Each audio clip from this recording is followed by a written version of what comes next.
भाइयों नमस्कार, मैं हूं अंजुल और आप देख रहे हैं स्टडी विद अंजुल। साथियों, पिछली क्लास में हम लोगों ने हिंदी भाषा का विकास का पार्ट 1 देखा था और उसका जो शेष भाग है वो हम लोग आज की वीडियो में डिस्कस करने वाले हैं। यदि आपने अभी तक पिछली क्लास को नहीं देखा है तो आप जाकर सबसे पहले उस क्लास को देखें।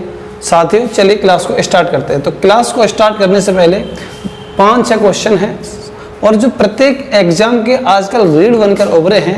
क्वेश्चन बहुत सरल हैं लेकिन आपको उनके आंसर्स जो हैं कहीं ना कहीं दिक्कत करेंगे। तो दोस्तों चलिए क्वेश्चन को देख लेते हैं। पहला क्वेश्चन है, मानक हिंदी का आधार। अब देखिए ये क्वेश्चन है उत्तर प्रदेश एसआई में पूछा गया है, मानक हिंदी का आधार। अब मेरी बात समझना, मानक हिंदी का आधार जो है वो बोला जाता है दोस्तों खड़ी बोली को। किसका? खड़ी बोली को बोला जाता है मानक हिंदी का आधार। चलिए, हिंदी की उपभाषाओं की संख्या कितनी है? आप मेरी बात समझिए, बड़े सरल क्वेश्चन हैं लेकिन चीज़ों को अगर आप हिसाब से पकड़ेंगे ना तो आप लोग यकीन मानिए एग्जाम में मिस्टेक होने की बिल्कुल ही चांस नहीं है। हिंदी की उपभाषाओं की संख्या है दोस्तों 5 और हिंदी की बोलियों की संख्या है 18। क्वेश्चन क्या कर रहे हैं भाई, आप लोग बस कॉपी पेन उठा के नोट करते चलो, चीज़ों को एग्जाम में जाके छाप दो। भाषा की लघुत्तम इकाई, देखिए अब यहाँ पे थोड़े आप लोगों को थोड़ी दिक्कत आएगी। भाषा की लघुत्तम इकाई और पूर्णतम इकाई। भाषा की जो लघुत्तम इकाई है वो तो है शब्द, और प्यारे भाइयों भाषा की जो पूर्णतम इकाई है वह है वाक्य। इन दोनों क्वेश्चन में आप लोग अंतर बना के रखिएगा, क्योंकि यदि आप अंतर बना के नहीं रखेंगे तब तक दिक्कत आपको आएगी। भारत की प्रथम देश भाषा, अब ये क्वेश्चन देखना, भारत की प्रथम देश भाषा है पाली। अब एक क्वेश्चन आपके दिमाग में आएगा कि देश भाषा तो कोई हमारे संविधान में जिक्र ही नहीं है, तो जिक्र नहीं है दोस्तों, मैं भारत की प्रथम देश भाषा की बात कर रहा हूँ, राजभाषा नहीं है। राजभाषा तो हमारी जो हमारे संविधान में है उसके हिसाब से हमारी राजभाषा देवनागरी है, सही है। लेकिन भारत की प्रथम देश भाषा कौन सी है? तो दोस्तों पाली। भाषा का जो क्षेत्रीय रूप होता है, अगला क्वेश्चन देखिए, बड़ा इंपॉर्टेंट क्वेश्चन है।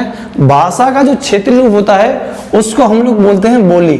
क्या बोलते हैं? भाषा का क्षेत्रीय रूप उसको हम लोग बोलते हैं बोली। अब देखना आप, देवनागरी लिपि जो है इसका सर्वप्रथम प्रयोग कहाँ किया गया था? तो देवनागरी लिपि का सर्वप्रथम प्रयोग गुजरात के राजा थे जयभट्ट। तो जयभट्ट थे और उनके शिलालेख में, जयभट्ट के शिलालेख में देवनागरी लिपि का प्रयोग किया गया था। दोस्तों देखना, हिंदी की जो उत्पत्ति है, ये क्वेश्चन बहुत अच्छा है, इंपोर्टेंट लगा देना इस पर। हिंदी की जो उत्पत्ति है सौरसेनी अपभ्रंश, क्वेश्चन को आप स्टार मार देना, सौरसेनी अपभ्रंश से हुई है। हिंदी की आर्यजननी, हिंदी की आर्यजननी है दोस्तों संस्कृत। देखना ये क्वेश्चन बड़े ही शानदार थे, हम लोगों ने अब तक जो पढ़े हैं फिर से एक बार समझेंगे। मानक हिंदी का जो आधार है खड़ी बोली है। हिंदी की उपभाषाओं की संख्या 5, हिंदी की बोलियां 18 है। भाषा का लघुत्तम जो सार्थक इकाई है, भाषा की लघुत्तम सार्थक इकाई है दोस्तों शब्द। भाषा की पूर्णतम इकाई वाक्य। भारत की प्रथम देश भाषा पाली। भाषा का क्षेत्रीय रूप है बोली। देवनागरी लिपि का सर्वप्रथम प्रयोग कहाँ मिलता है? तो जयभट्ट के शिलालेख में, और जयभट्ट गुजरात के शासक थे। हिंदी की उत्पत्ति सौरसेनी अपभ्रंश से मानी जाती है। हिंदी भाषा की जो आर्यजननी है वो संस्कृत है। प्यारे साथियों, चलिए अपभ्रंश की क्लास को हम लोग स्टार्ट करते हैं। अभी तक हम लोगों ने जो क्वेश्चंस पढ़े हैं बहुत सरल हैं, एग्जाम में सभी आए हुए क्वेश्चन थे। तो चलिए हम लोग स्टार्ट करते हैं अपभ्रंश। आप मेरी बात को समझना, अपभ्रंश को हम लोग पढ़ेंगे। अपभ्रंश का मतलब क्या होता है? अपभ्रंश का सीधा सीधा अर्थ होता है पथ से भटकना। अपभ्रंश का मतलब क्या होता है भाई? पथ से भटकना। आप मेरी बात को समझना, हम लोग पढ़ेंगे हिंदी भाषा में जो अपभ्रंश हैं, तो नंबर 1 हम लोग पढ़ेंगे सौरसेनी अपभ्रंश। कौन सा? सौरसेनी अपभ्रंश। अब सौर सैनी अपभ्रंश के बारे में बात करेंगे। सौर सैनी अपभ्रंश से जिन भाषाओं का विकास हुआ है उनके बारे में पढ़ते हैं थोड़ा। पश्चिमी हिंदी, गुजराती और आपकी राजस्थानी। कौन कौन सी मेरे भाई? गुजराती, राजस्थानी और पश्चिमी हिंदी। आप मेरी बात समझना, सौर सैनी अपभ्रंश से कौन सी भाषा निकली? पश्चिमी हिंदी। पश्चिमी हिंदी की भी कई उपभाषाएं हैं, बोलियां हैं, उनको हम लोग अभी पढ़ेंगे। सबसे पहले अपभ्रंश को पढ़ लेते हैं एक बार। इसके बाद आया आपका अर्धमागधी। कौन सा आया? अर्धमागधी। और अर्धमागधी से जो भाषा निकल के आई वो आपकी है पूर्वी हिंदी। पूर्वी हिंदी। और अर्धमागधी के बाद जो आपका अपभ्रंश है वह है दोस्तों मागधी। और मागधी से भाषा निकल के आई हैं बिहारी, बंगाली, उड़िया और असमिया। बिहारी, बंगाली, उड़िया और असमिया। बस आप इनको एक बार नोट करते चलो, ठीक है ना दोस्तों। चलिए ब्रंश की बात करते हैं। अगला ब्रंश है हमारा खस। खस अपभ्रंश से जो भाषा निकली है वह है दोस्तों आपकी पहाड़ी हिंदी। खस अपभ्रंश के बाद आपका आ गया पैसाची। पैसाची अपभ्रंश, इससे आपकी निकल कर आई है लहदा और पंजाबी। आपका छठवां हो गया व्राचड़ अपभ्रंश। और व्राचड़ अपभ्रंश से जो भाषा निकल कर आई है आप सभी लोग जानते होंगे सिंधी। और तत्कालीन समय में जब संविधान बना था तब 14 भाषा की मान्यता प्राप्त थी 8वीं अनुसूची के अंदर। अब वर्तमान में 22 भाषा हैं। सिंधी भाषा को जोड़ा गया है 21वां कॉन्स्टिट्यूशनल अमेंडमेंट एक्ट 1967। 21वें संविधान संशोधन 1967 में सिंधी भाषा को जोड़ा गया था। चलिए 7वां अपभ्रंश है आपका महाराष्ट्री। और महाराष्ट्री अपभ्रंश से आपकी भाषा निकली मराठी। हाँ या ना? एक एक चीज़ों को पढ़ेंगे, अच्छे से समझेंगे हम लोग। आप मेरी बात को समझें।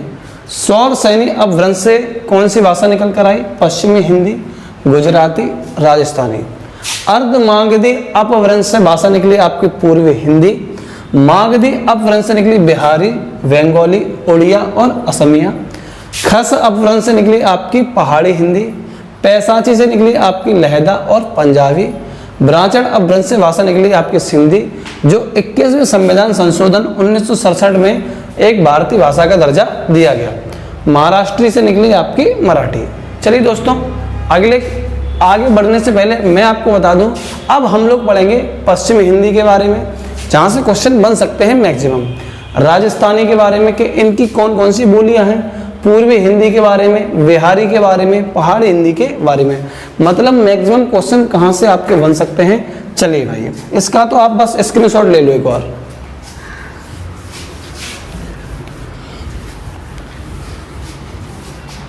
देखिए हम लोग पढ़ेंगे नंबर 1 पश्चिमी हिंदी। अब पश्चिमी हिंदी की सबसे पहले यही क्वेश्चन बनता है कि पश्चिमी हिंदी की कितनी बोलियां हैं। तो पश्चिमी हिंदी की दोस्तों 5 बोलियां हैं। कितनी हैं? 5। इस बात को आप ध्यान रखना। नंबर 1 आपकी हो गई कन्नौजी, ब्रजभाषा,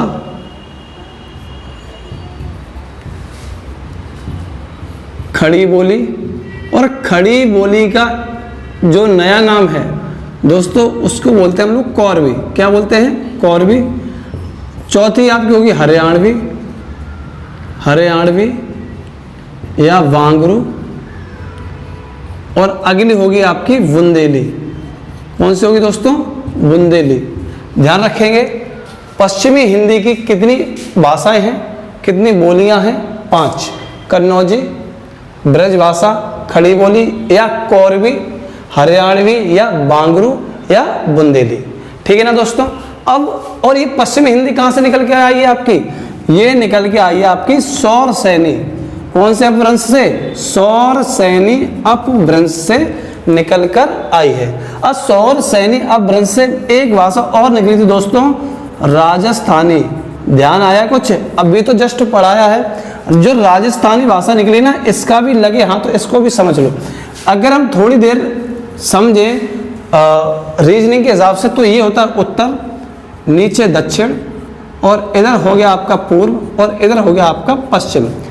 तो पूरब में, जो राजस्थान के पूरब में जो भाषा बोली जाती है उसको हम लोग बोलते हैं जयपुरी या ठूठाड़ी। कौन सी दोस्तों?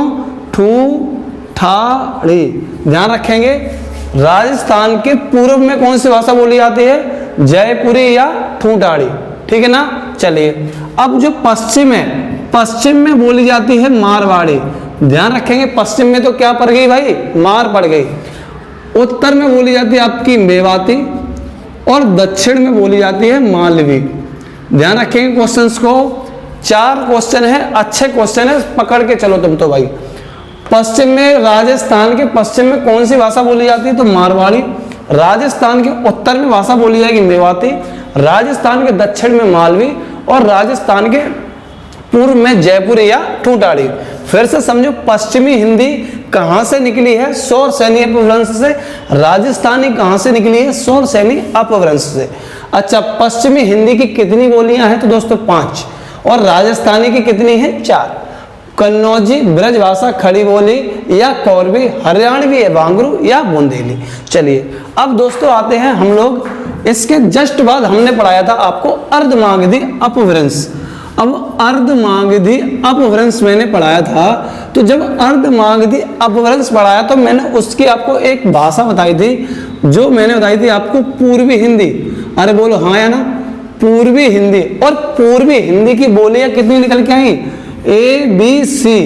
ABC कौन कौन सी? याद करो, अवधी, अवधी बघेली, अवधी बघेली और छत्तीसगढ़ी। कौन कौन सी दोस्तों?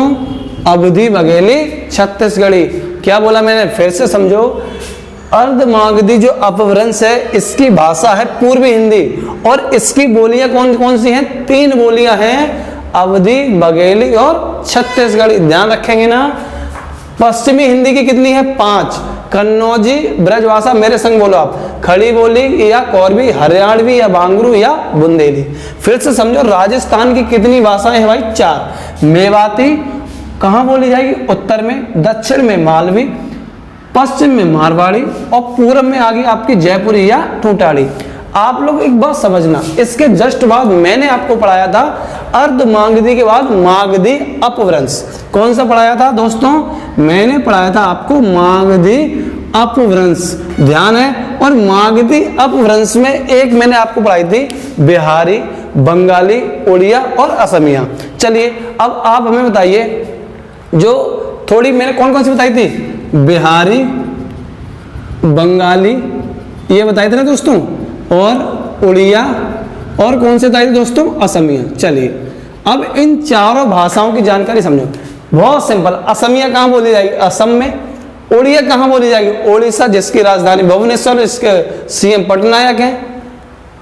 बंगाली, सीधा सा क्वेश्चन है, कहाँ बोली जाएगी? पश्चिम बंगाल में। बिहारी कहाँ बोली जाएगी? बिहार में। और इसकी भी कई उपभाषाएं हैं या बोलियां हैं दोस्तों मागधी अपभ्रंश में। अब हम लोग किसको पढ़ेंगे? बिहारी को। भाई देखो, बंगाली की कोई बोली नहीं, बंगाली खुद में ही एक बोली है, सही है? तो दोस्तों देखना, बिहारी, तो बिहारी, बिहारी कौन से अपभ्रंश से निकला है? मागधी अपभ्रंश से। बिहारी की कितनी बोलियां हैं? 3। मगही, मैथिली, और दोस्तों कौन सी? भोजपुरी। ध्यान रखेंगे ना? कौन कौन सी? मगही, मैथिली और भोजपुरी। ध्यान रखना, बिहारी हिंदी। अभी मैं आपको इनके एरिया बताऊंगा कि अवधी और बघेली और छत्तीसगढ़ी ये कहाँ कहाँ बोली जाती है भारत के अंदर। मगही, मैथिली और भोजपुरी कहाँ कहाँ बोली जाती हैं? जैसे झारखंड का जो इलाका है बिहार से सटा हुआ, वहां पर लगभग मगही भाषा बोली जाती है। उत्तर प्रदेश और बिहार की जो बॉर्डर है वहां पर भोजपुरी भाषा का विकास है। चलिए दोस्तों, मगही के बाद अब मैंने आपको पढ़ाया होगा।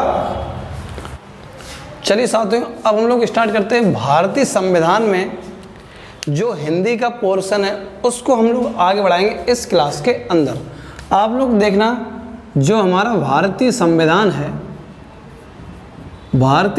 है, मैं संविधान नहीं पढ़ाऊंगा आपको। संविधान में जो हिंदी का प्रयोग किया गया है, हिंदी से मैक्सिमम जितने भी प्रश्न बन सकते हैं इस वीडियो में आप लोग कवर करेंगे हिंदी भाषा के विकास के अंदर। भारतीय संविधान में 14 सितंबर 1949 को, ध्यान रखना, 14 सितंबर 1949 को हिंदी राजभाषा आयोग का गठन तत्कालीन राष्ट्रपति बीजी खैर की अध्यक्षता में किया गया था। हिंदी राजभाषा आयोग का गठन, और ये कौन से अनुच्छेद में है दोस्तों? अनुच्छेद 343 के अंतर्गत। और उसमें लिखा गया भारत की जो भाषा होगी, राजभाषा होगी, हिंदी होगी, कौन सी होगी दोस्तों? देवनागरी लिपि के रूप में राजभाषा को अपनाया गया हिंदी की। ठीक है, चलिए 14 सितंबर 1949, इसी डेट को हम लोग क्या मनाते हैं? हिंदी दिवस। क्वेश्चन ध्यान रख लेना दोस्तों, इसी डेट को हम लोग क्या मनाते हैं? हिंदी दिवस। कहाँ पर? भारत के अंदर। चलिए एक क्वेश्चन और बन जाता है कि विश्व में हिंदी दिवस कब मनाया जाता है? तो विश्व में हिंदी दिवस मनाते हैं हम लोग 10 जनवरी को। ठीक है ना साथियों, विश्व में हिंदी दिवस हम लोग कब मनाते हैं? 10 जनवरी को। चलिए, जब संविधान में तत्कालीन संविधान बना था तब 14 भाषाओं को मान्यता दी गई थी। ध्यान रखना, कब 14 भाषाओं को मान्यता दी गई थी? 26 जनवरी 1950 को। 26 जनवरी 1950 को 14 भाषाओं को मान्यता दी गई थी। जब संविधान लागू हुआ था तब हिंदी में भाषाओं की संख्या कितनी थी? जब संविधान लागू हुआ था तब भारत के संविधान में कितनी भाषाएं थी दोस्तों? 14। लेकिन वर्तमान में कितनी भाषाएं हैं? वर्तमान में भाषाएं हैं आपकी 22। चलिए, अब इन 22 भाषाओं में कौन कौन सी जोड़ी गई हैं, इनके बारे में एक एक चीज़ डिटेल से हम लोग पढ़ते हैं। तो देखिए, 14 भाषाएं थी, 14 के बाद आपकी एक नई भाषा जोड़ी गई। 21वें संविधान संशोधन कॉन्स्टिट्यूशनल अमेंडमेंट एक्ट 1967 में आपकी भाषा जोड़ी गई दोस्तों सिंधी। ध्यान रखेंगे आप लोग, कौन कौन सी? सबसे पहले फिर से समझो, 14 भाषाएं थी वर्तमान में, नहीं जब बना था तब। वर्तमान में कितनी भाषाएं हैं? 22। और 22 में कौन कौन सी जोड़ी गई? 14 के बाद 8 जोड़ी गई हैं। तो देखना, पहली कौन सी जोड़ी गई भाई? सिंधी। तो संविधान संशोधन 1967 में सिंधी भाषा को सबसे पहली बार भारतीय संविधान में जोड़ा गया। 71वां संविधान संशोधन 1992 में नेपाली, मणिपुरी और कोंकणी जैसी भाषाओं को भारतीय संविधान में जगह दी गई। नेपाली, मणिपुरी और कोंकणी, कौन कौन सी दोस्तों? नेपाली, मणिपुरी और कोंकणी। फिर हुआ 92वां कॉन्स्टिट्यूशनल अमेंडमेंट एक्ट सन 2003। इसमें आपका चला महेंद्र सिंह धोनी का बल्ला। कौन कौन सा? महेंद्र सिंह धोनी का बल्ला। आप लोग ध्यान रखेंगे, माँ से बन गई आपकी मैथिली, संथाली, डोगो और बोडो। डोगरी और बोडो, ध्यान रखेंगे दोस्तों। 92वां संविधान संशोधन सन 2003 में 4 भाषाओं को और जोड़ा गया, मैथिली, संताली, बोडो और डोगरी। तो दोस्तों, जब संविधान बना था तब 14 भाषाएं थी।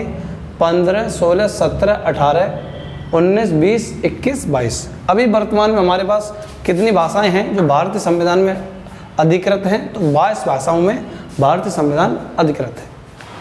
चलिए साथियों, अब बात करते हैं कि भारतीय संविधान में सांस्कृतिक भाषाओं को कब कब दर्जा दिया गया और कुल कितनी सांस्कृतिक भाषाएं हैं। तो देखिए दोस्तों, कुल कितनी सांस्कृतिक भाषाएं हैं? कुल सांस्कृतिक भाषाएं हैं 6। लेकिन आपके दिमाग में प्रश्न आना चाहिए, सर ये तो लिखिए 5। ये तो मैंने बस आपके हिसाब से नंबर लिख दिए थे, इसका कोई खास मतलब है नहीं। तमिल, संस्कृत, कन्नड़ प्लस तेलुगु, मलयालम और उड़िया। कितनी भाषाएं भाई? सांस्कृतिक भाषाएं हमारी 6। क्वेश्चन ऐसे बनता है कि भारतीय संविधान में वर्तमान में कौन सी सांस्कृतिक भाषा जोड़ी गई है? तो उड़िया।